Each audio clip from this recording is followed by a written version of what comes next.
രാത്രി ആണ് മഴ പെയ്യുന്നത്. രാത്രി ആയില്ല, 8 മണി ആയില്ല, 6:45 ആയതുള്ളൂ. മഴ പെയ്തപ്പോൾ ഒന്നാമത് റോഡ് കാണാൻ പറ്റത്തില്ല. അതിന്റെ കൂടെ ഈ വണ്ടിയുടെ പുറേ പാർക്കോ ബ്രേക്ക് ലൈറ്റോ ഒരു ഇതും ഇല്ല. അതുകൊണ്ട് എന്ത് ബുദ്ധിമുട്ടറിയാം. ഇത് പെട്ടെന്ന് ബ്രേക്ക് കഴിഞ്ഞാൽ പുറേ വരുന്ന അത്യാവശ്യം വാഹനങ്ങൾ ശ്രദ്ധിക്കാൻ പറ്റത്തില്ലല്ലേ. ഇത് കൊട്ടാരക്കരയ്ക്ക് പോവുകയാണ്. ചടയമംഗലം ഡിപ്പോയിലെ വണ്ടിയാണ്. RPE 595.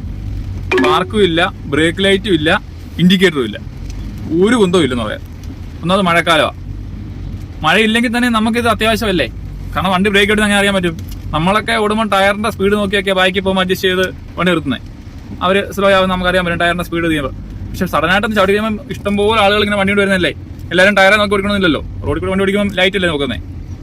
നോക്ക്, കണ്ടോ ചവിട്ടി കണ്ടോ, ആ വണ്ടി ചവിട്ടി കണ്ടോ, കണ്ടോ. നമ്മൾ കള്ളം പറയുന്നല്ലോ. സ്പീഡുള്ള വണ്ടി ഇവിടെ നിർത്തിക്കോ, റോഡ് അടുത്ത് നിർത്തിക്കോ. വാളവായത് കണ്ടോ, വാള മേഴ്സി ഹോസ്പിറ്റൽ കണ്ടോ. പാർക്കും ഇല്ല, ബ്രേക്കും ഇല്ല, ഇൻഡിക്കേറ്ററിൽ ഒരു കുന്തവും ഇല്ല. RPE 595 ചടയമംഗലം ഡിപ്പോയിലെ വണ്ടി കേട്ടോ.